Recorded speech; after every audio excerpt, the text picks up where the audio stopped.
We're going to look at several problems from 1.2 in this video, all in the same section of problems, all with the same question.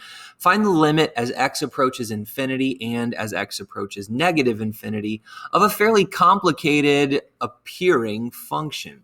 So we begin with number 21, the limit as x approaches infinity of the function 2 minus x over x plus 1 times x squared over 5 plus x. This is known in your book as the function y, and it's why I wrote the limit as x approaches negative infinity of y below. So this is also in a set of questions that the number is shaded in gray, meaning that we should be able to do this without a graphing calculator. So let's take a look at how we might find this limit. And we want to keep in mind that when we say limit as x goes to infinity or negative infinity, this is really a question about end behavior. Let's see what we would do algebraically to find this limit. So for 21, I see a product of two rational functions, the first of which needs a little work done. And I'm thinking this is 2 over 1 minus an x over x plus 1. So we need a common denominator. That's going to be an x plus 1. So let's multiply numerator and denominator by x plus 1 and begin to simplify. So now we're at the limit as x approaches infinity. This is 2x plus 2 minus x. So 2x minus x is an x, and then plus 2 from the distributive property. So this becomes x plus 2 over that common denominator we found of x plus 1. And then that is still multiplied by the factor x squared over 5 plus x squared. In the next step, we can perform the multiplication. We can distribute the x squared into the x plus 2, and we can multiply the binomials x plus 1 times 5 plus x squared. So we now have a new limit as x approaches positive infinity of, we will have x cubed plus 2x squared in the numerator. And in the denominator, we're going to have an x squared times x, that's x cubed. And then an x squared times 1, that's x squared. And a 5 times x, that's 5x. And a 5 times 1, that's 5.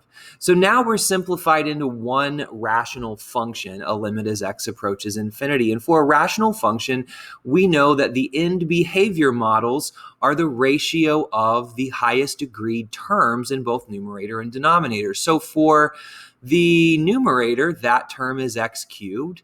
And for the denominator, that term is also x cubed. And so when we think about that ratio of x cubed over x cubed, that reduces to a 1. And so the end behavior model for this rational function is y equals 1. And the limit as x approaches infinity of 1 is 1. So this function on its far right end is going to behave in the same way as the function y equals 1. And this also is the end behavior model for the limit as x approaches negative infinity. And so this answer is 1 as well. For number 23, we've got a trigonometric function. We have cosine of 1 over x over 1 plus 1 over x. And we're going to do a bit of a shift here in this limit and change the x value. When we think about x approaching positive infinity, this term 1 over x tends to approach 0. So 1 over x approaches 0, and it approaches 0 from the right side. And you can kind of imagine this going with larger numbers in increasing fashion. We can think 1 over 10 is small. 1 over 100 is even smaller. 1 over 1,000 is even smaller. And we can add on a 0 to that denominator and eventually convince ourselves that this 1 over x is getting closer and closer to 0, and it's doing it from the positive side of 0. So my point in that discussion is saying that this limit is equivalent to the limit as x approaches 0 from the right of cosine 0 over 1 cosine x, I should say, over 1 plus x. Now, as x approaches 0, this becomes cosine of 0 over 1 plus 0, and that's 1 over 1. And so we have an answer here again of 1.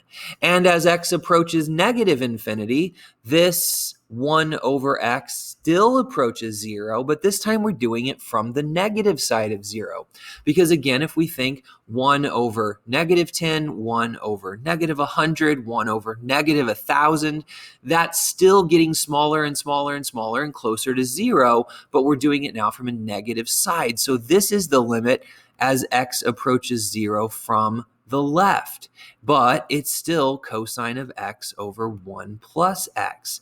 So now that becomes just like the limit as x approaches positive infinity, cosine of 0 over 1 plus 0, which is 1 over 1, and that's 1. And so we have answers of 1 for both limit as x approaches positive and negative infinity on 23. For 26, I see x sine of x plus 2 cosine x over a 2x squared.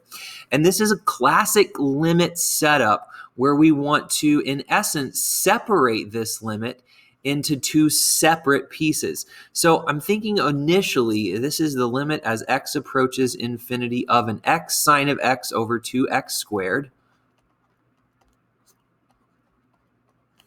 plus a 2 cosine x over 2x squared. So how does that help? Well, it initially allows me to cancel an x here, and it cancels one of those x's in the denominator. And then these 2's cancel here.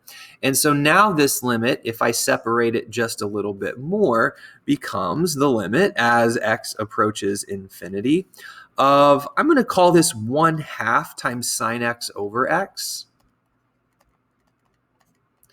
And to the right, I'm going to call this 1 over x times cosine x over x. And so let's take this piece by piece. We know that the limit as x approaches infinity of 1/2 is 1/2.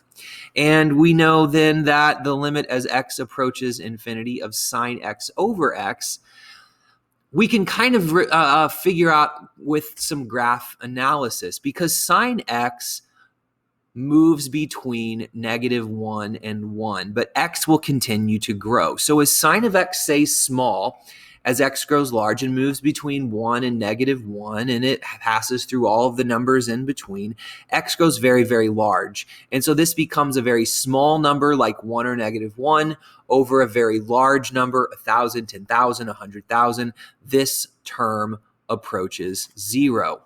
Plus, we know what the shape of 1 over x looks like. That is a horizontal asymptote at y equals 0 as x grows large, so that's a 0 as well. And then cosine of x over x behaves towards its far right side just as sine x over x, and that's a 0. So what we have here is a limit of 0.